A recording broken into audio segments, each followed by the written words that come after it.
है उसका नाम है ऑडिट करना, ठीक है। जैसे आप सिविल सर्विस में जाएंगे तो एक सर्विस का नाम है IDAS, एक है ICAS, एक है IRAS और एक है IAAS। आप में से कितने लोगों को चारों की फुल फॉर्म पता है? चारों की? कोई बात नहीं। 3 की? कोई बात नहीं। 2 की? कोई बात नहीं। 1 की? 1 की पता है, मजा आ गया भाई, चलो 1 की तो पता है, ठीक है।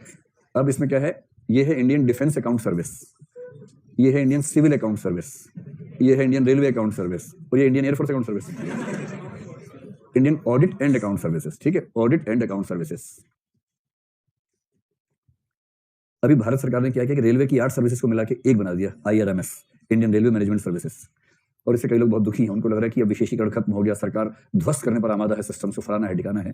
फेसबुक पर किसी ने बड़ी लंबी पोस्ट लिखी इस तरह की, तो मेरे किसी परिचित ने मुझे व्हाट्सएप पे भेजी कि ये रिपोर्ट आई है, क्या भारत सरकार की नीयत सच में इतनी खराब है? तो मैंने उनसे कहा कि लेखक की ज्यादा खराब लग रही है मुझे तो। उसने बता दिया कि राष्ट्रीय संकट होने वाला है रेलवे में। कह रहा कि पहले अकाउंट्स में अलग लोग आते थे, इंजीनियरिंग में अलग आते थे, अब सबको मिक्स कर देंगे तो फिर क्या विशेषीकरण रहेगा? अकाउंट्स का आदमी ट्रैफिक चलाएगा, ट्रैफिक का आदमी अकाउंट देखेगा, क्या पागलपन है? तो ऐसे मूर्खों की बात नहीं आना चाहिए, बिल्कुल नहीं आना चाहिए। जैसे IAS एक सर्विस है और हर डिपार्टमेंट का मुखिया IAS होता है, इसमें कहाँ कोई समस्या है? IRMS एक सर्विस हो और उसके अंदर स्पेशलाइजेशन बना दिए जाए, इसमें कहाँ कोई समस्या है? तो बेवकूफी की बात की जा रही है।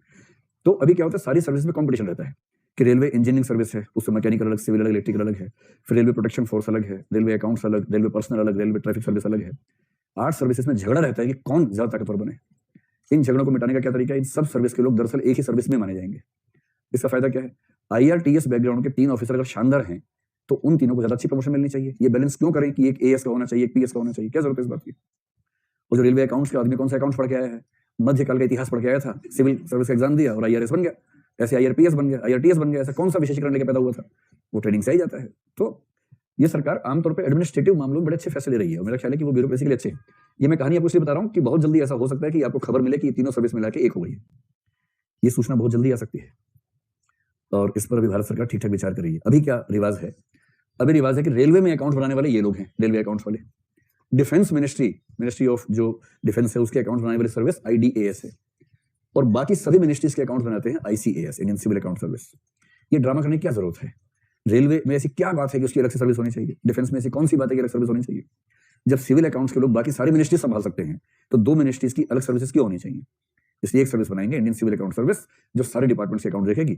अकाउंट्स का एक हेड है जो आज रेलवे मिनिस्ट्री में है, कल को ट्रांसफर हो गया, होम मिनिस्ट्री में चला गया, वहां से ट्रांसफर हुआ रेलवे में चला गया, इसमें क्या परेशानी है? डिफेंस में चला गया। और ये जो ऑडिट अकाउंट सर्विस है इसका सही नाम होना चाहिए इंडियन ऑडिट सर्विसेज, पर ऐसा करने में खतरा है कि ये हो जाएगा IAS और फिर हो जाएगा धोखा। जैसे इंडियन पोस्टल सर्विस के लोग कई बार खुद को IPS बता के शादी ब्याह कर लेते हैं, तो वो धोखा होने का खतरा हो सकता है, इसलिए नाम रखने के लिए अकाउंट कर दिया, दरअसल ऑडिट सर्विस है। इस सर्विस के लोग अकाउंट्स बनाते नहीं है। इस सर्विस के लोग जो CAG होता है ना, CAG, तो CAG के विभाग में हजारों लोग काम करते हैं।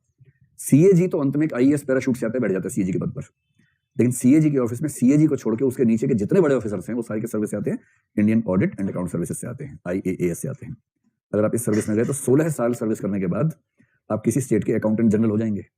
अकाउंटेंट जनरल का मतलब है कि उस राज्य का मुख्यमंत्री भी दिन में 3 बार आपको फोन करेगा, मिस कॉल देगा आपको बार बार कि सर जब फ्री हो फोन कर लीजिएगा, सर बहुत मन करता है आपसे बात करने का। क्योंकि अगर आपने एक कलम चला दी उसके अकाउंट्स पे ना, तो जवाब देते देते मर जाएगा। अगले इलेक्शन में विपक्षी लोग वही पर्चा लेके घूमेंगे और इलेक्शन हार जाएगा वो। अकाउंटेंट जनरल ऑफ स्टेट, केवल 16 साल की सर्विस में। ये मजा है सर्विस में, सिर्फ IAS में मजा थोड़ा, बहुत हर सर्विस का अपना सुख है।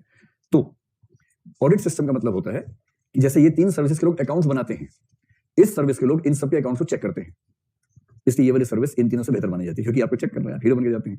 जिस दिन आप यहाँ जाएंगे सब खड़े हो जाते हैं, उस दिन खड़े होकर बात करते हैं, बैठ के बात नहीं करते। जब तक आप नहीं जाएंगे ये सब बैठे रहते हैं, बाकी सब खड़े रहते हैं, इनके सामने सब खड़े रहते हैं कि सर ये बिल पास कर, नहीं ऐसे पास नहीं करेंगे, बिल कैसे पास कर दें, फाइल में वजन ही नहीं है, फाइल हल्की है, फाइल में कुछ वजन तो भरो तब तो फाइल को पास करें। ये सब चलता रहता है। तो ऑडिट सिस्टम अच्छा होना चाहिए। ऑडिट किसके चीज का होता है? देखो, अच्छी कंपनियों में एक तो ऑडिट होता है फाइनेंशियल,